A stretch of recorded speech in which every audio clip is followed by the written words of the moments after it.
안녕하십니까, 강양재입니다.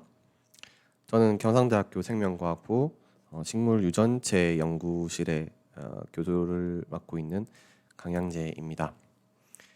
오늘 여러분들께 설명을 드릴 내용은 제가 어떤 연구를 하고 있고, 그리고 어떤 걸 여러분들한테 가르칠 거고, 그리고 제가 하는 분야가 여러분들의 앞날에 어떻게 도움이 될 것인가, 이런 것들을 좀 얘기를 해보고자 합니다. 코로나 바이러스 때문에 이렇게 비대면으로 수업을 하게 된 점에 대해서 불편한 점도 있고 오히려 좋은 점도 있고 한데요. 여러분들이 사실 어딘가 물리적인 공간에 오지 않고 수업을 한다는 것 자체가 사실 굉장히 쉽지가 않습니다. 저도 만약에 학부 시절 때 실제로 강의실에 오지 않고 동영상으로 수업을 들으라고 했다면 아마 수업을 안 들었겠죠. 수업을 안 듣고 그냥 놀았을 겁니다. 그냥 동영상 켜놓고 딴짓했겠죠. 근데 어쨌든 뭐 어쩔 수 없는 상황이라서 이런 식으로 하고 있기 때문에 여러분들도 최대한 의지를 내어서 이런 수업을 좀 잘 들어주셨으면 좋겠습니다. 자, 수업을 한번 시작해 보도록 하겠습니다. 얼굴을 이제 구석탱이로 내리겠습니다. 얼굴을 구석탱이로 내리고,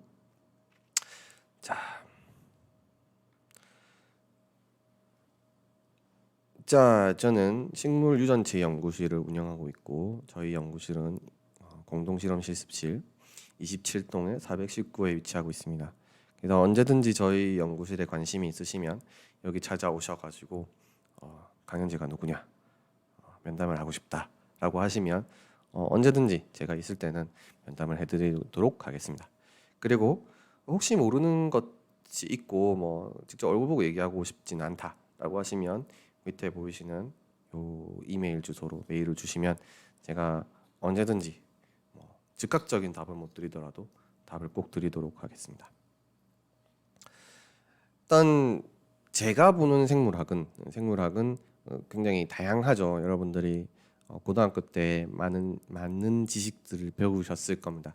근데 이 지식들이 과연 어떤 식으로 출현을 하게 됐는가, 어떻게 정말 지식이 되었는가 했을 때 이것은 수집과 관찰의 결과입니다. 사실 어떤 학문이든 처음에 시작될 때는 관찰에서 시작을 했겠죠. 관찰을 했더니 이러이러한 규칙이 있고, 이러한 규칙이 있으니까 이러한 공식이 나오고, 이러한 공식이 하나 둘씩 모이면서 더 큰 공식이 되고, 뭐 수학, 물리, 뭐 이런 것들, 화학 등이 이런 식으로 진행이 되죠.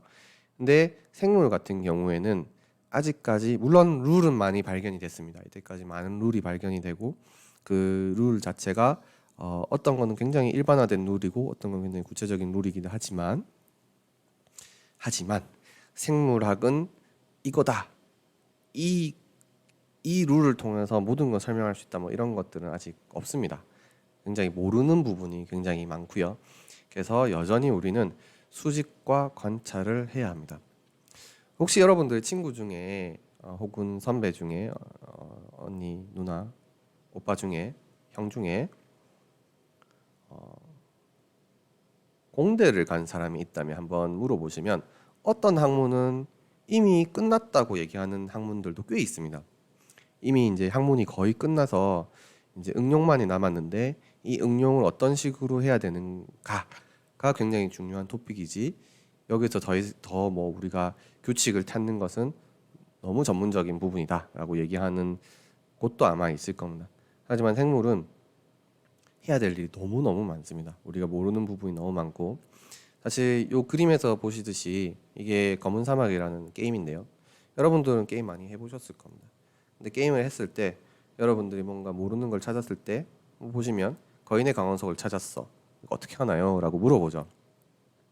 마찬가지로 여러분들이 생물이라는 이 대상의 현상을 관찰을 하고 관찰하는 도중에 무언가를 찾았을 때 우리가 뭐 교수들한테 물어볼 수도 있고 교수들도 모를 수도 있고 그렇죠? 그러면 여러분들은 거인의 광원석 이거 어떻게 하나요?가 아니라 거인의 광원석을 찾았을 때는 이렇게 이렇게 해야 된다라는 기록을 남기게 되겠죠. 그렇죠? 그래서 여러분들은 관찰을 하고 관찰의 결과들을 잘 수집하는 그런 역할을 수행을 해야 합니다. 그래서 생물학은 수집과 관찰의 학문이다 라고 말씀을 드립니다. 자, 여기서 보는 거는 바위죠.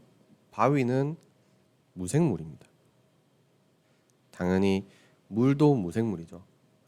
사실 생물은 물에서 출현했다고 하지만 그 물 자체는 무생물입니다. 하지만 여러분들을 이제 집구석에 이제 딱 이렇게 머물도록 하는 요 코로나 바이러스는 생물과 무생물의 뭔가 애매한 어떤 그 지점, 생물을 이용하는 어떤 정보의 덩어리죠. 어떤 정보의 덩어리입니다. 이것을 생물이라고 하는 사람도 있는 것 같던데 제가 배울 때는 무생물이라고 배웠습니다. 왜냐하면 지가 스스로 뭔가를 못하기 때문이죠.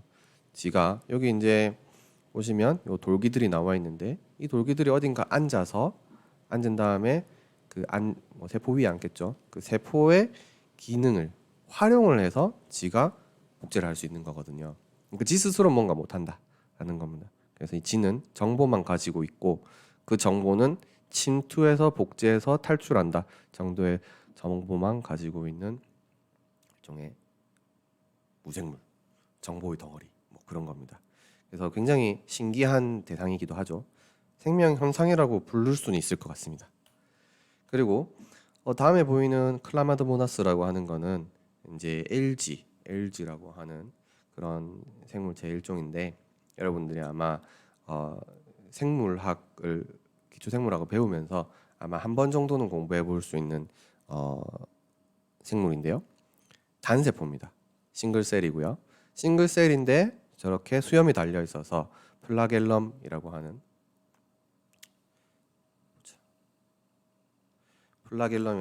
요 수염이 달려 있습니다. 플라겔라 복수 플라겔라가 이렇게 두 개가 있어서 요거 가지고 이렇게 수영을 하고 다닙니다. 수영을 하고 다니는데 움직이기도 하고 심지어는 여기에 클로로플라스트도 있습니다. 식물인가 동물인가 이것은 애매하죠. 이런 생물체도 있습니다. 굉장히 애매한 생물체. 싱글셀인데 움직이기도 하고 클로로플라스트도 있고 하니까 진화상에 굉장히 애매한 지점에 있는 아이다라고 얘기하고 있습니다. 우리가 흔히 볼 수 있는 일종의 곰팡이죠. 이건 곰팡이의 일종입니다. 그래서 생물은 굉장히 다양한 형태로 생겼습니다. 자, 보시면 이렇게 생긴 생명 현상의 일부인 일종의 정보 덩어리인 바이러스, 그리고 싱글셀인데 움직이기도 하고 강성도 하는 괴상한 생물체, 그리고 이렇게 확대를 해보면 굉장히 아름답지만 우리가 확대를 하지 않았을 때는 그냥 허연 게 벅벅벅 터지고 배기 싫은 곰팡이. 그리고 얘는 누굽니까? 조금 고등생물이죠. 개미입니다. 개미도 이렇게 굉장히 복잡한 기관들이 우리가 좀 징그럽다고 생각할 수 있는데 자세히 쳐다보면 굉장히 보송보송한 털도 달려 있고 관절도 있고 여기 보면은 운동하는 분들은 알겠지만 여기에 근육처럼 보이는 이런 멋진 몸매도 가지고 있습니다. 눈은 여러 개, 겹눈이죠. 그리고 이곳은 나방.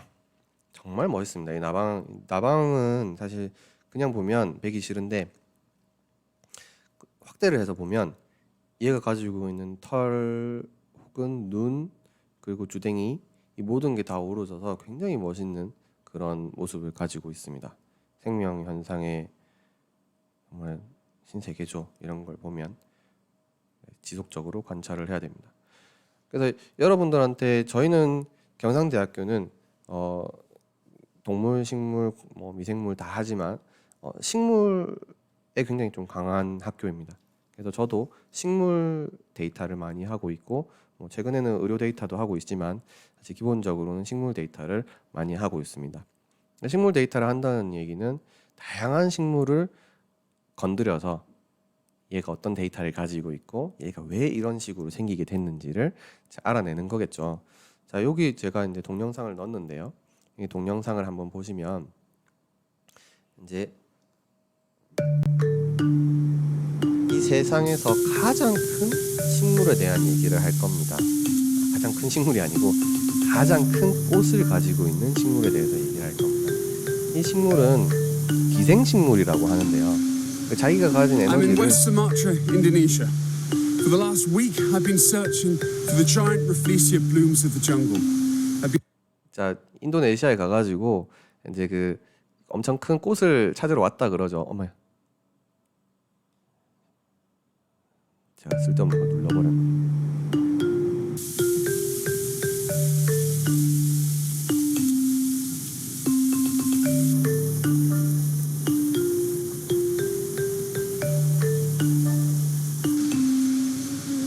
I'm in West Sumatra, Indonesia. For the last week, I've been searching for the giant Rafflesia blooms of the jungle.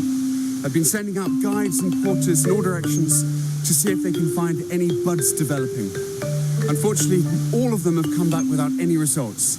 But just last night, a local contact said there's one Rafflesia in bloom. And it's not any old Rafflesia, it's Rafflesia. 이때까지 못 찾았는데 운 좋게 지금 꽃을 하나 찾았다 그러죠. 얘가 지금 찾고 있는 게 그 우리가 흔히 얘기하는 자이언트 플라워라고 하는 게 있어요. 자이언트 플라워 저기 위에 보면은 이제 있는데 요거를 한번 계속 봐보시죠. Rafflesia arnoldii, the biggest of all the Rafflesia, the largest of the genus, and the biggest flower on Earth. And it's in bloom just over here. And here it is. Wow! Look at the size of this flower. You can see it consists of 5 petals that are bright orange and warty. This is meant to resemble carrion. 자 보시면 사실 굉장히 징그럽습니다. 굉장히 징그럽고 얘가 왜 이런 식으로 꽃을 피는지 모르겠지만 시체 썩는 냄새가 난다고 해요.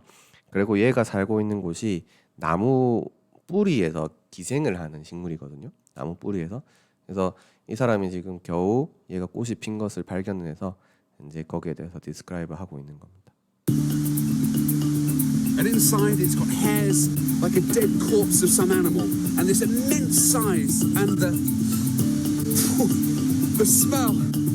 It smells a little bit like rotten fish. That smell, the color, this attracts carrion flies and other pollinators. But the bloom itself lasts for only about 6 to 7 days, then it dies and rots. It's a parasite. It has no leaves. It consists of a fiber of tissues inside a vine called the Tetrastigma vine. And once in a while, it blooms.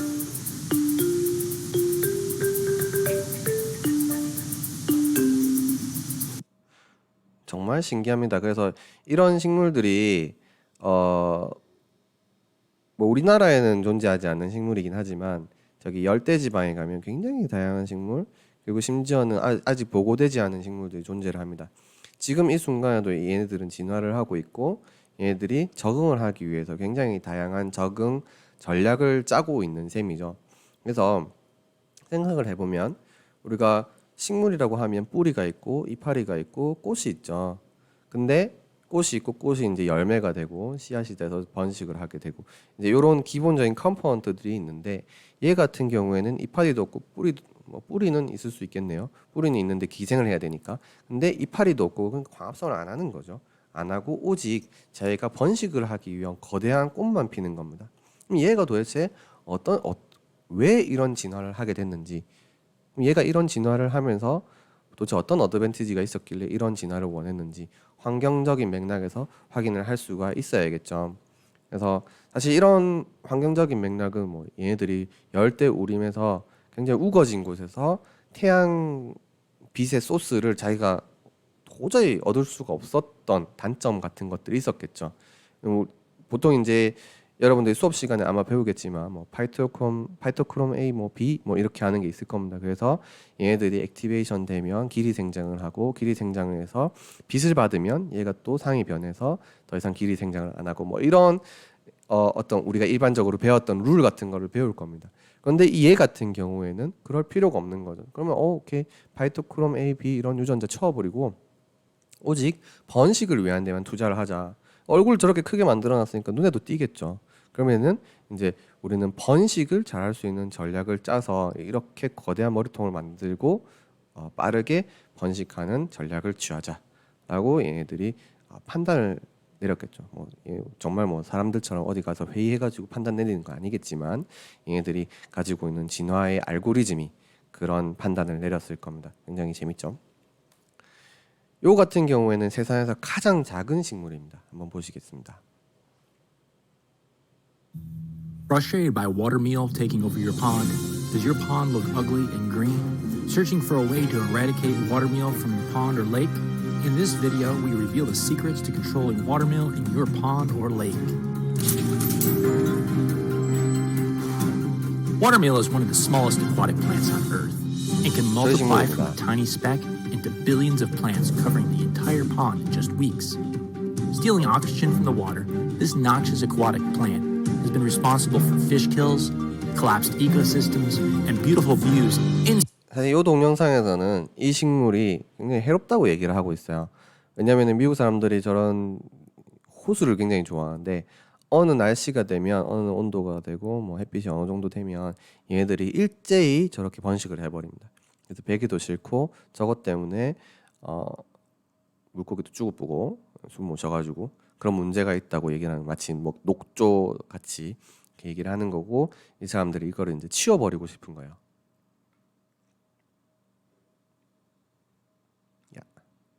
Instantly changed into swamp pits. Watermeal is common in North and South Carolina. Take, for instance, Montebello, an HOA in Greenville, South Carolina, who partnered with us after suddenly seeing watermeal multiplying in one of their retention ponds. 급하게 A homeowner 번식하는 with 볼 a 수가 window 있죠. view contacted the management company, informed them that the watermeal had gotten so bad that it was starting to infect the next pond in their neighborhood. In amazement, they watched as this microplant reproduced in just days, creating green slicks across the second pond. If they had not found a solution, it clearly was going to take over both ponds and then enter into their 5-acre lake below. Some things can wait in life, but not with watermeal. The longer you wait, the more you'll have, and the more longer it'll have it. Barbara, another Platinum member, found this out the hard way when she purchased the perfect piece of land for her horses and began remodeling her new home that overlooked a gorgeous 3-acre pond. During the walkthrough, before purchasing the property, the water looked beautiful because the watermeal remains dormant during the cold 네, weather. 여기까지만 보도록 하겠습니다. 방금 이제 아까 아저씨 손가락에 묻어 있는 그 식물을 보셨죠? 이게 우리가 흔히 얘기하는 개구리밥의 친척인데요. 우리 한국에 있는 논에서 볼 수 있는 개구리밥들은 요거보다 조금 큰 종개구리밥 혹은 왕좀개구리밥이라고 합니다. 근데 요거 같은 경우에는 분개구리밥, 작다고 그래서 분개구리밥이라고 하는데요. 왕좀개구리밥 혹은 좀개구리밥은 뿌리가 있고 이파리가 있습니다. 그리고 꽃도 핀다고 하고요. 요거 같은 경우에는 아까 그라뇰처럼 그냥 쌀알처럼 생겼죠. 쌀알의 한 4분의 1 정도 크기인데요. 이파리도 없고 뿌리도 없고 가끔 꽃이 핀다고 하지만 꽃도 거의 피지 않습니다. 오직 영양 번식, 지가 복제를 합니다. 복제를 해서 번식을 하는데요. 앞에서 봤던 거대 꽃 식물, 그 기생식물과 요과의 공통점이 있죠. 일반적인 식물의 형태를 띠고 있지 않은 거예요. 얘들은 도대체 어떤 진화를 했을까? 어떤 유전자가 일을 해서 이럴까? 혹은 일을 해서 그렇지 않을까? 그렇다면 이 유전자가 만약에 사라졌다면 뭐 때문에 사라졌을까? 그럼 우리가 흔히 얘기하는 자연 선택을 받았다면 자연 선택에는 어떤 힘이 있길래 유전자를 삭제할 수 있을까? 혹은 넣을 수 있을까? 우리가 알고 있던 자연 선택과는 다른 또 다른 것들이 있지 않을까라고 굉장히 다양한 가설을 세울 수가 있겠죠. 그런 공부를 하게 되는 겁니다. 그래서 요 울피아 글로보사군요. 여기서는 울피아 글로보사, 이게 분개구리밥이거든요. 여기 울피아 글로보사라고 돼 있죠. 울피아 글로보사를 수확하고 있는 할머니인데요. 이 울피아 글로보사는 미국에서는 아까 잡초라고 그랬지만 여기서는 요것을 이제 수확을 해서 먹는다고 해요. 이제 워터 에그라고 부를 정도로 사실 단백질이 풍부한 40% 정도의 프로테인을 가지고 있는 단백질 풍부한 식물이고, 이제 이것을 이 사람들이 먹어가지고 좀 영양 보충을 한다는 얘기겠죠. 그래서 사실 단백질 40%가 된다는 거는 채식을 하시는 분들한테는 굉장히 훌륭한 단백질 원이 된다는 얘기겠죠. 그래서 굉장히 중요한 것으로 여기고 저희 실험실에서는 요 울피아 스피시즈, 울피아 글로보사, 울피아 오스트랄리아나, 울피아 브라실렌시스, 그리고 여기 또 있네, 울피아 아리자 등을 연구를 하고 있습니다. 그래서 이걸 어떻게 쓸 것인가, 그리고 얘네들의 유전체, 어떤 크로모좀 안에 어떤 유전자가 들어있는가, 어떤 유전자가 유실이 됐는가, 혹은 어떤 유전자가 늘어났는가 등을 공부를 하고 있습니다. 사실 이런 식물들을 보고, 이상한 식물들을 보고 하면 문득 떠오르는 사람이 있습니다. 저 같은 경우는 이 아저씨가 떠오르는데, 이 아저씨는 다윈입니다. 사실 이 다윈이라는 사람은 어마어마한 귀족이었죠. 자, 옆에 귀족을 보시면 물이 없으면 우유를 마시면 될 텐데 후후후 하고 있는, 사실 아무것도 모르는 그런, 아무것도 모른다고 하기에는 좀 그렇긴 하지만 서민들의 생활을 모르는 그런 귀족이었죠. 이런 귀족들은 사실 공부가 취미였습니다. 사실 지금도 저희 연구자들은 공부가 취미였으면 좋겠습니다. 왜냐하면 저희가 연구를 해야 될 시간에 사실 연구비, 돈을 확보하기 위해서 좀 더 많은 시간을 소모를 하거든요. 연구비를 따기 위해서 소모를 하다 보면 당연히 연구를 더 못하겠죠. 나라 돈을 쓰게 되면 서류 작업도 엄청 많아요. 그것 때문에 서류 작업하느라 또 연구를 못하겠죠. 근데 옛날에는 물이 없으면 우유를 마시면 될 텐데 하시는 분들은 연구비 걱정이 뭐가 있겠습니까? 그냥 아빠 소개로 이제 배를 타면 되는데. 그래서 다윈은 아빠 소개로 비글호의 선장님 소개를 받고 비글호라고 하는 일종의 연구 목적의 배를 탑니다. 배를 타서 요 지도에 보이는 루트를 다 돌아다니죠. 사실 뭐 썰일 수도 있지만 사실 배 타는 건 굉장히 싫어했다고 하고, 배 타고 나서 저기 각각의 포인트, 검은색으로 되어 있는 포인트에서 내려서 거기에 있는 이제 곤충, 식물, 뭐 새 이런 것들 조사를 했다고 해요.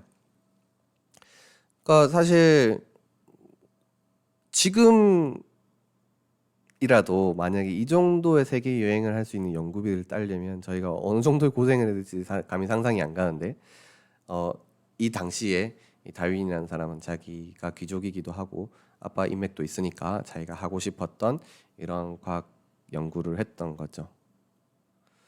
그래서 당시에 다윈이 수집했다고 하는 딱정벌레입니다. 딱정벌레고 각각의 지역에서 다양한 딱정벌레를 모았죠.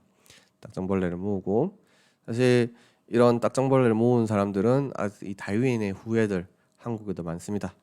이렇게 색깔별로 쫙 모아서 정리하시는 분들 정말 많습니다. 한국에도. 흔히 얘기하는 오타쿠들이죠. 근데 이런 오타쿠들은 사실 모으다 보면 자기가 상상하는 스토리를 만들기 마련입니다. 얘네들이 왜 이렇게 생겼을까? 왜 이렇게 비슷한 애가 색깔만 다를까?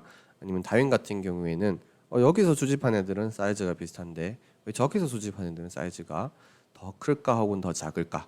라는 생각을 했겠죠. 그래서 노트, 이게 다윈이 쓴 노트라고 해요. 다윈이 노트를 썼을 때 아마도 B라는 지역, D라는 지역, C라는 지역, A라는 지역, 이 각각 다른데 아마도 얘네들이 공통 조상을 가지고 있을 것이다 라는 가설에 이르게 된 겁니다. 왜냐하면 뭐 비슷한 지역에 있는 애들은 비슷하게 생겼고 멀리 있는 애는 다르게 생겼으니까 그런 생각을 했겠죠. 요즘에는 이런 뭐 트리 형식의 그래프를 그리는 게 당연하지만 당시에는 사실 이런 생각을 하긴 쉽지는 않았을 겁니다. 대단한 사람이고요. 이런 생각을 하고 열심히 편지를 써서 본토에서 논문이 나오고 했다고 합니다. 그래서 뭐 감이 와도 뭐합니까? 사람들이 믿어주지도 않는데, 그래서 당시에는 뭐 크게 히트를 못 쳤죠. 하지만 지금은 다윈의 진화론이라고 하면 생명과학의 어떤 하나의 큰 축입니다. 자, 당시에는 믿어주지도 않았지만 지금은 뭡니까? 우리가 관찰할 수 있는 레이어가 깊습니다. 자, 좌측에 보시면 우리가 다윈이 관찰을 할 때는 이런 이상한 식물을 돋보기로 쳐다볼 수밖에 없겠죠. 실제로도 여기에 있는 뭐 이파리의 길이, 뭐 잎자루의 길이, 뭐 뿌리의 크기, 뭐 잎맥의 형태 등을 분석을 해가지고 숫자로 나타내는 게 대부분이었는데 지금은 우리가 뭐가 있습니까? 세포가 있고 그 세포 안에는 DNA가 RNA가 되고 RNA가 프로테인이 된다라는 것을 잘 알고 있죠. 그래서 심지어도 뭐 염색체가 이렇게 생겼고 염색체가 이렇게 돌돌돌 풀려서 DNA가 된다는 것도 알고 있습니다. 그래서 이런 정보를 이용해서 우리가 뭔가를 할 수 있지 않을까라는 생각을 할 수 있죠. 저도 사실 단백질이라고 하면 이런 식으로 실제로 뭐 고기밖에 생각이 안 납니다. 하지만 실제로 우리 정보의 세상은 생명 정보의 세상은 단백질이라고 하면 코돈으로 이루어진 그런 뭐라 그럴까요? 아미노산의 집합입니다. 아미노산의 집합. 이런 아미노산의 집합은 궁극적으로는 이런 4차 구조를 이루게 되고 이 4차 구조가 이렇게 생겼다고 많은 논문들이 나오죠. 이게 어떤 유전자인지 제가 저때 만들면 까먹었는데 굉장히 희한하죠. 아마 자페론일 것 같은데 이 자페론은 이렇게 터널처럼 생겨가지고 이 터널 안에 들어온 단백질들을 안정화시키고 뭐 이런 일들을 한다고 알려져 있어요. 근데 이런 단백질들의 구성 요소를 다양한 실험을 통해서 과학자들이 증명을 해내고 있습니다. 그래서 단백질이라고 하면 그냥 계란, 고기 뭐 이런 걸 생각하던 할 수도 있지만 뭐 여기 가운데 이제 단백질 요 헬릭스들이 있네요. 이제 생명과학부에 왔으니까 여러분들이 단백질이라고 하면 이런 것들을 떠올려야 됩니다. 아마 다른 수업 시간에 이런 거 외우는 것도 할 거예요. 외우는 것도 하면 잘 외워주시고요. 저는 외웠던 것 같은데 기억이 안 납니다.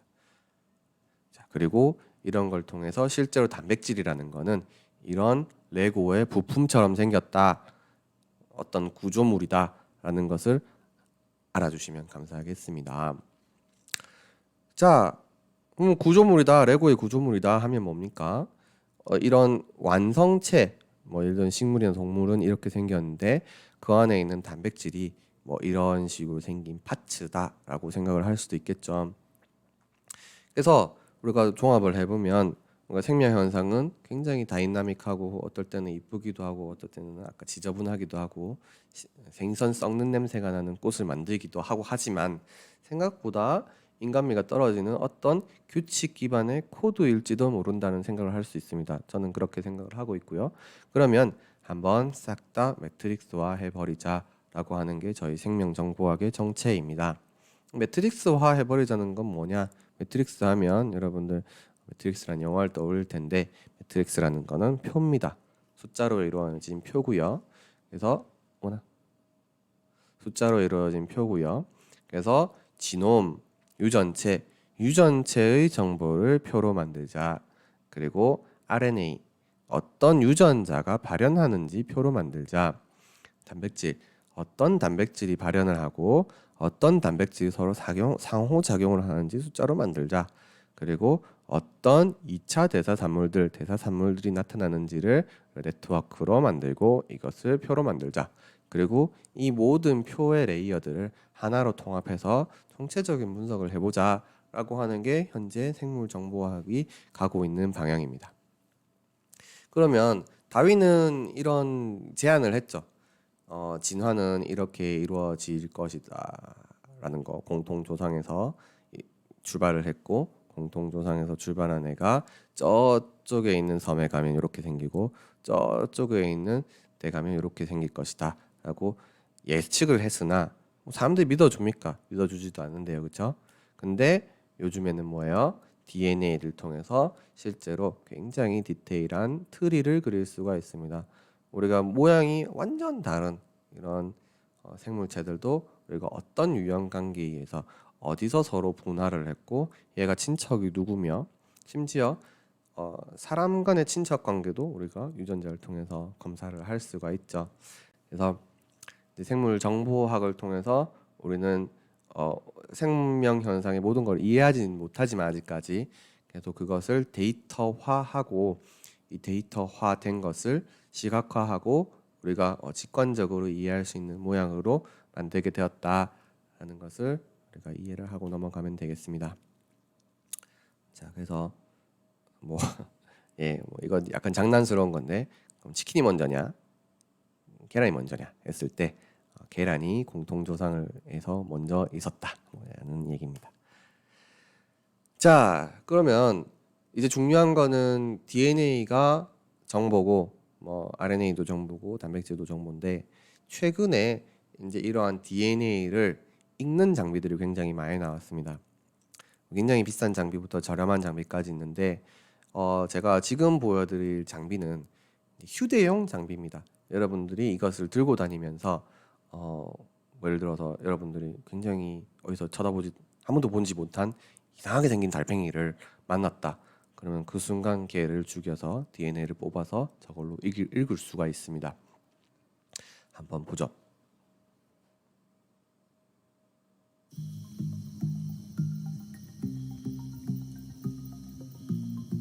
나노포라고 하는 The last few days, we've been on an expedition in the rainforests of Ecuador, and our goal was to take a portable lab into the field, sequence the DNA of an organism, and identify it to species in real time.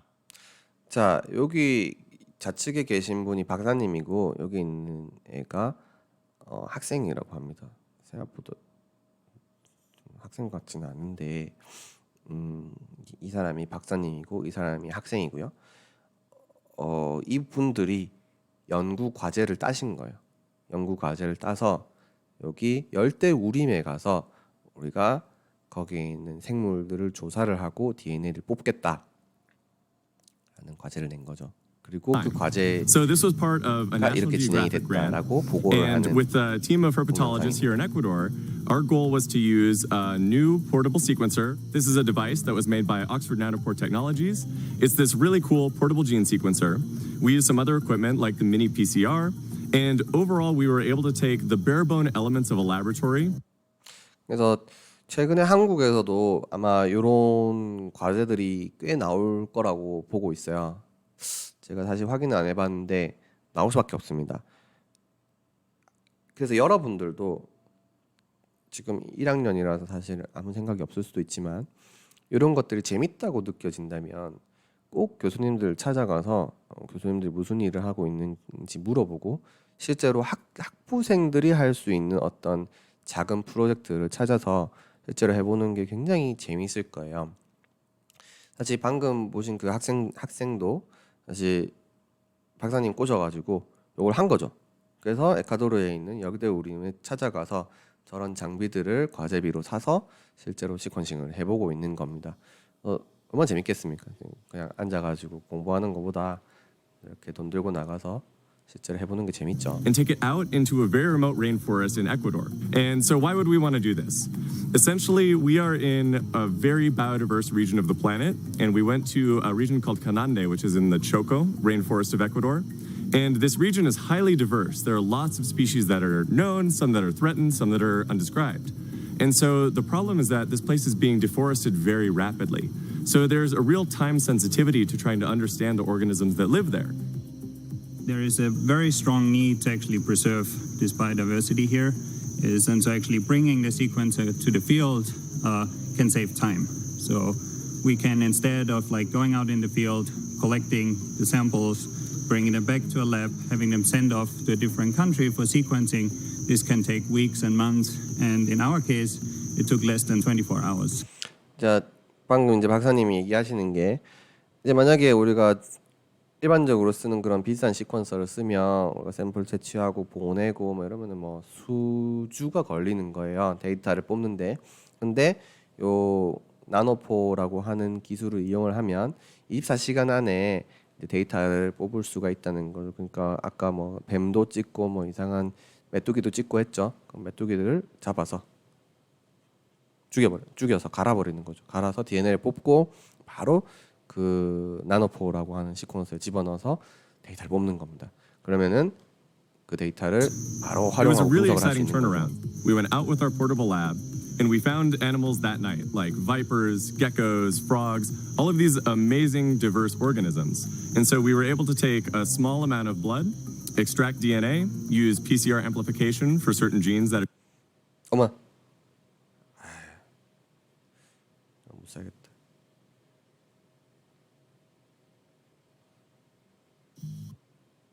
frogs, all of these amazing diverse organisms. And so we were able to take a small amount of blood, extract 죽이진 DNA, 않고 use 피를 뽑는다 PCR 하네요. amplification for certain genes that are used in identifying species, and then we sequenced it right then and there. So in less than 24 hours, we had received the information, the DNA information, that we could identify them to species accurately. And the cool thing is that you can even do the bioinformatics in the field. The only thing you need is a laptop. So it's very, very easy, very fast, and you get the actual 컴퓨터만 sequence. You 있으면 can even 거기서 run 바로 the 이렇게 phylogeny 분류 or 트리를 그리고 blast it 있죠. against the 아까 다윈이 database 했던 to see what 것처럼 species it is in the rainforest. And this has actually lots of implications, not just for conservation or for teaching people about the biodiversity in certain areas, but also for labs in countries like Ecuador, where all the sequencing technology is not readily available. So if we can do it in the field, anyone can do it in the lab here. And so this technology really works well for scientists here to apply it in the labs. 재밌습니다. 그래서 생물정보학이라는 거는 우리가 처음 얘기했던 거죠. 생명 정보를 수집하고 관찰하는 학문이고요. 스타팅 포인트입니다. 그게 바로 시작점이죠. 그런데 이제는 생명 정보를 대량으로 수집을 하고 관찰합니다. 생명 정보를 대량으로 수집하고 관찰하기 때문에 이것을 우리가 또 노트에다가 연필로 쓰면서 관찰할 수 없습니다. 그렇기 때문에 생명 정보를 대량으로 수집하고 뭐로 관찰한다? 컴퓨터로 관찰을 합니다. 그래서 컴퓨터로 관찰을 하고 이것을 통해서 인간의 삶을 이롭게 해야 된다 라는 거죠. 최근에 여러분들 뉴스를 봤겠지만 시젠이라고 하는 회사에서 코로나 바이러스 감지 진단 툴킷을 만들어 가지고 미국에도 보내고 굉장히 성공적인 행보를 걷고 계신 스님 계시죠. 이분들이 어떻게 해서 그렇게 강력한 툴킷을 개발할 수 있었을까 했을 때 그것은 바로 생명 정보를 잘 관찰하고 어디서 룰을 얻었으며 그 룰을 기반으로 해서 이 바이러스에 이 시그널이 있으면 이것은 우리 현재 유행하는 우한 코로나 바이러스입니다 하는 결정할 수 있는 특성을 뽑아낸 거죠. 특징을. 그래서 그럼 특징은 뭘로 뽑아낸다? 여러분들 손으로는 절대 못합니다. 여러분 손으로는 절대 못하지만 컴퓨터를 통해서 그것을 할 수가 있는 거죠. 그래서 생물 정보학입니다. 우리는 생물도 하고 정보학도 하는 거죠. 그래서 여러분들은 컴퓨터 할 줄 알아야 됩니다.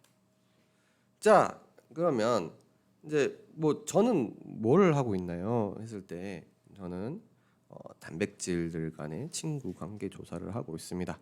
근데 좌측에 보시면 페이스북일 거예요 아마. 페이스북인데 페이스북에 있는 친구 관계들을 조사를 한 거죠. 친구 관계를 조사를 하는데 이제 여기서 모이시는 분들 여기 클러스터들은 같은 동네 친구들이고 여기는 어떤 캠프 같이 다니는 사람들이고 여기는 대학 친구들이고 리서치 관계고 이런 것들을 우리가 실제로 네트워크 분석을 통해서 알 수가 있다는 겁니다. 그럼 당연히 단백질들 간의 관계를 네트워크화하면 우리가 이 단백질이 무슨 일을 하는지 추정을 할 수가 있겠죠. 그래서 실제로 단백질과 단백질 간의 상호작용을 조사해서 이렇게 네트워크를 그렸던 논문들이 사이언스에 나왔었습니다. 저는 이제 이런 데이터를 활용을 해서 이걸 우리가 어떻게 좀 더 유용한 지식을 얻을 수 있을 것인가라는 것을 연구를 하고 있고요. 그래서 이걸 통해서 연구를 하고 있고요. 요거는 이제 네트워크 얘기고요. 그리고 총 한 150개의 유전체. 우리 이 세상에 굉장히 다양한 유전체들이 있거든요. 총 150개 이상의 유전체들이 동물 쪽에서 나와 있고 식물 쪽에서도 100종 이상의 컴플리트 유전체들이 나와 있습니다. 그러면은 이 유전체를 가지고 어떤 유전자가 살아있고 죽어있는지 어떤 유전자가 많이 발달했는지 적게 발달했는지를 비교 분석하고 만약에 필요하다면 특히 뭐 식물 같은 경우에는 이런 유전자를 죽여보자 아니면 이런 유전자를 살려보자 강화해보자 라는 엔지니어링도 할 수 있을 거라고 생각을 하는 거죠. 굉장히 재밌는 거는 우리가 아까 네트워크 분석 얘기를 했는데 이 네트워크는 식물 하나에서만 일어나는 일이 아닙니다. 어떤 곰팡이는 식물을 침입을 해서 식물에 있는 굉장히 중요한 유전자들을 건듭니다. 그래서 요거 같은 경우에는 P 인디카라고 하는 곰팡이인데요. 이 곰팡이가 이 식물에 감염이 되면 이렇게 거대해집니다. 거인이 되는 거죠. 그러면은 얘가 도대체 왜 거인이 되니? 라는 것을 네트워크 분석을 해봤더니 얘가 내는 어떤 단백질들, 얘가 접종을 하거든요. 얘가 곰팡이인데 여러분들 수업 시간 아마 배우겠지만 곰팡이는 흡착기라는 걸 만들어서 이 흡착기를 얘네들 이파리에다 탁 댑니다. 흡착기가 쫙 빨아들여서 그 안에다가 곰팡이만 가지고 있는 그 조그만 단백질을 식물체 몸속에 집어넣어요. 세포 안에다가. 그럼 이 세포 안에 있는 뭐 단백질도 많을 거 아니에요. 그 단백질들의 일부를 건드는 거죠. 그래서 봤더니 굉장히 중요한 허브 3개를 건드리는데 허브 유전자 3개를 건드리는데 이 허브들이 속해 있는 요 커뮤니티라 그러는데 이 커뮤니티는 지베렐린 엑시드 조절에 관련된 커뮤니티다 라는 것을 알 수가 있었습니다. 그럼 뭐야? 이 단백질은 지베렐린 조절에 관련된 어떤 기능을 바꿀 수 있는 능력을 가진 거죠. 곰팡이가 굉장히 곰팡이입니다. 그래서 곰팡이가 이런 능력을 가졌구나 하면 우리가 이 짓을 못하게 하려고 하면 어떻게 하겠습니까? 이 허브랑 비슷하게 생긴 어떤 가짜 단백질을 흘려넣으면 되겠죠. 그래서 이 가짜 단백질을 흘려넣는 전략으로 연구를 하고 계신 분은 저희 실험실 밑에 층에 있는 김상희 교수님이시죠. 예, 그렇습니다. 그리고 저희가 하고 있는 일 중에 하나는 인공지능입니다. 사실 인공지능이라고 하는 토픽은요, 최근에 굉장히 인기를 얻게 되었지만 사실 오래됐습니다. 굉장히 오래됐고 기계학습이라는 이름으로 훨씬 더 유명을 했죠. 그런데 이 기계학습이라는 것은 뭐 우리가 활용하는 데는 크게 문제가 없었는데 뚫을 수 없는 한계 같은 게 있었습니다. 이게 해결이 안 되는 문제들이 있었어요. 뭘 해도 뭐 예를 들면 이런 것, 개랑 머핀을 구분하는 것 사실 좀 헷갈리긴 합니다. 가끔 봤더니 이게 머핀이야 개야? 약간 머핀 같기도 하고 개 같기도 하고 그렇죠. 그런데 사람은 알아본단 말이에요. 사람은 알아보는데 기계 학습 가지고는 좀 힘들었다. 여기도 마찬가지고 여기 이게 걸레야 개야. 근데 사람은 그래도 개인지 걸레인지 아는데 기계 학습 가지고는 좀 어려웠다. 그러나 이제 인공지능이라는 것은 그 한계를 뛰어넘을 수 있게 되는 기계 학습인 거죠. 일종의 기계 학습인데 기존의 기계 학습이 가지고 있던 한계를 넘을 수 있는 기술 이 정도로만 이해를 하시면 됩니다.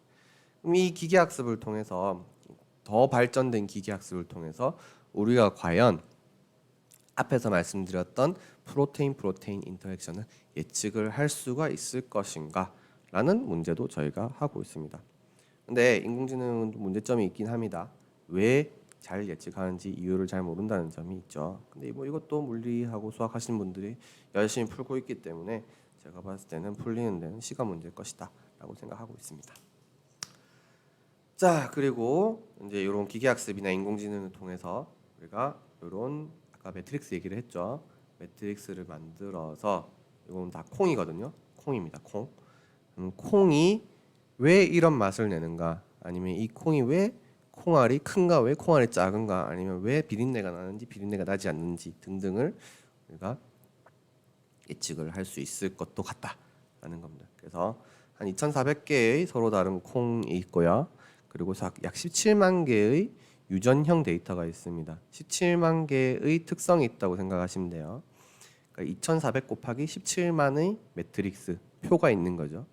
거기서 콩이 언제 꽃이 피는가, 총 수량이 얼마인가, 단백질은 어느 정도 들어있는가 라는 데이터를 우리가 이미 가지고 있습니다. 그러면 이 매트릭스와 요 2,400 곱하기 17만 개 해당하는 매트릭스와 요 개화기 수량 단백질의 데이터와 상호관계를 찾는 거죠. 그러면 우리가 뭐 회귀 모델을 만들 수 있다. 이런 얘기가 되겠습니다. 지금은 아마 이해가 안 가실 수도 있는데 여러분들이 이것저것 좀 많이 배우시다 보면 이게 이 얘기구나, 별거 아니거든요. 그래서 이 얘기구나라는 것을 알 수 있을 겁니다.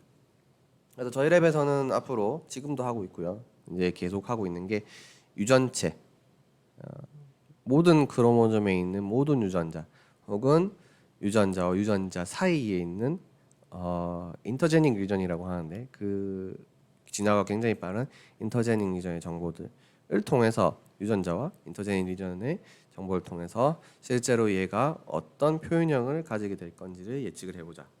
그리고 전사체 어떤 단백질 어떤 유전자가 어떤 발현을 하길래 이러이러한 대사체가 나오는가, 이러이러한 메타볼라이트가 나오는가를 관계를 찾고 그걸 기반으로 예측을 해보자 하는 거. 방금 얘기했던 단백질 상호작용 PPI라고 하는데요.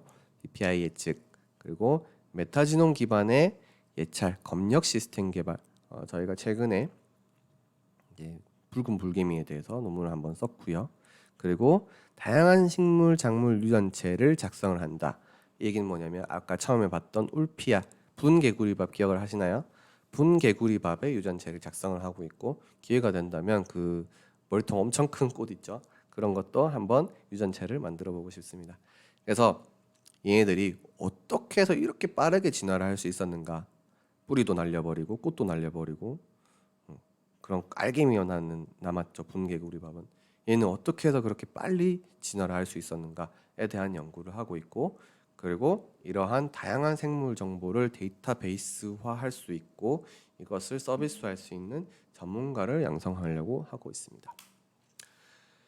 자, 그래서 여러분들 이제 마지막으로 보셔야 될 게 그럼 바이오인포메틱스를 배우면 취업은 잘 하나요? 돈은 잘 버나요? 라고 했을 때 이제 바이오인포메틱스라는 분야가 굉장히 샐러리가 올라가고 있는 것을 보여주는 차트입니다.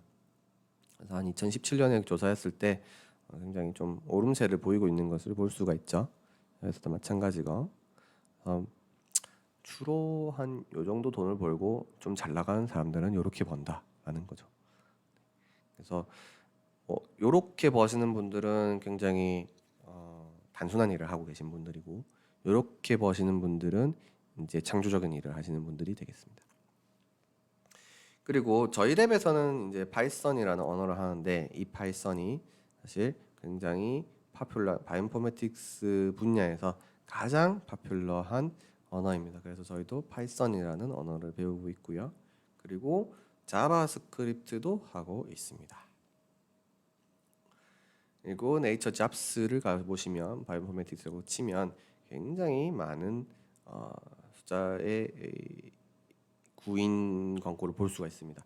그래서 여러분들이 바이오인포메틱스라고 한 생물정보학이라고 하는 분야의 학위를 가지고 있으면 여러분들이 원하는 곳에 갈 수 있습니다. 전부 국제적인 사이트이기 때문에 여기 들어가 보시면 다 거의 다 외국입니다. 여러분들이 가고 싶은 외국을 골라서도 갈 수 있지 않을까라는 생각을 하고 있고요. 자, 이렇게 저희는 합니다. 여러분들이 참고를 하시고 여러분들이 관심이 있으시면 처음 슬라이드에서 보여드렸던 그 메일 아니면 호실에 와서 상담을 요청해 주세요. 저희 3D 프린터도 하고 있습니다. 경청해 주셔서 감사하고 요거 메모해 두시기 바랍니다. 감사합니다.